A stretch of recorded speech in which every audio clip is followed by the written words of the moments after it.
para pagulong o sigarilyas. Actually, nakapagluto na tayo nito nakaraan. So, ulitin lang natin.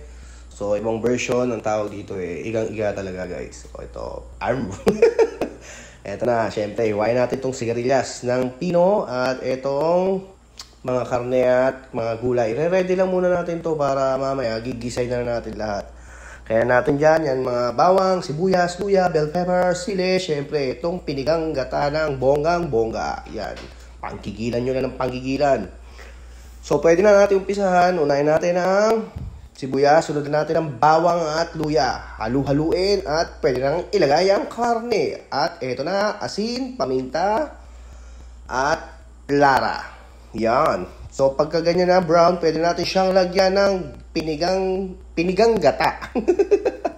Oh, yan. Pwede natin sunod yung sigarilyos at syempre mas masarap pag maanghang. Lalagyan din natin siya ng bagoong alamang na Barrio Fiesta. Pero pag wala kayo yan, pwede na yung mga nasa palengke. So, halu-haluin lang natin. Huwag natin tatakpan at syempre papangit daw ang gata or magbububo.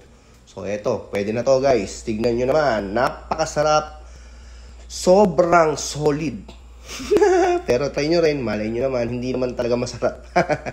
Sa mga mahihilig dito, sigurado, nakaka-crave to. Lutong, ano ba? Bicol ba to? Hindi eh. Basta yun na, kain na tayo.